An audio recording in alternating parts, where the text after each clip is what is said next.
Speaker, pursuant to Standing Order 44.2 Part C, I wish to request for a statement from the Chairperson of the Departmental Committee on Administration and Internal Security regarding investigations into escalating cases of femicide and gender-based violence in Kericho County.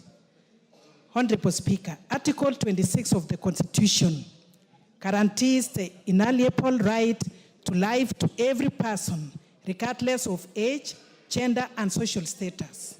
Additionally, various statutes, including the Sexual Offences Act, Cap 63A, and the Protection Against Domestic Violence Act, Cap 151, place an obligation on the state to prevent, respond to, and provide mechanisms for reporting and prosecuting acts of gender-based violence and femicide. However, the implementation and enforcement of these laws remain inadequate to address the issues.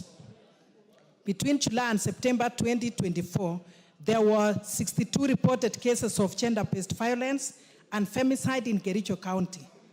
On 14th April 2025, MS Mercy Chelangat, a 27-year-old mother of two from Kapkwen village in Gipkelion West, was allegedly stabbed by her husband during a family reconciliation meeting, an attack which occurred in the presence of other family members. MS Chelangat is currently recovering at the Kericho County Referral Hospital, along with two other family members who were allegedly injured during the incident. On 17th April 2025, barely 3 days later, MS Miriam Chelimo, a 25-year-old woman, mother of two, who was pregnant, was allegedly attacked by her husband at Kilmori Shopping Center at Kitoi Village. She was rushed to St. Vincent Hospital in Moroni, where she succumbed to her injuries. Honorable Speaker, despite the severity of these incidences and the attackers being known, there have been very few arrests and almost no successful prosecutions. The continued absence of justice violates the right to life, equality, and freedom from discrimination as enshrined in the Constitution. Notably, on 14 February 2024, this House adjourned its business under Standing Order 33.1 to address the rising femicide in the country.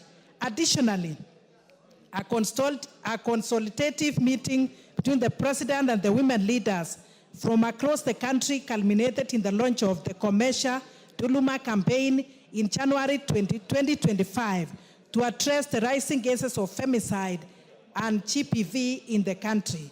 However, femicide continued to escalate, and survivors and families of victims suffer in silence, with perpetrators are not apprehended. Honorable Speaker, it is against this background that I request for a statement from the Chairperson of the Departmental Committee on Administration and Internal Security on the following.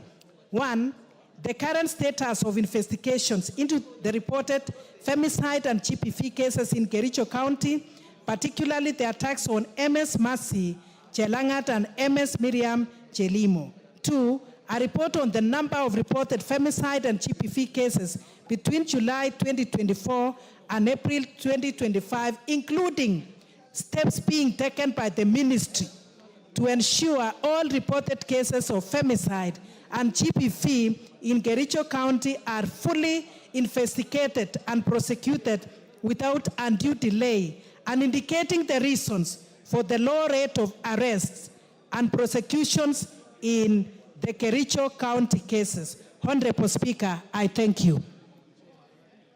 Tongoyo.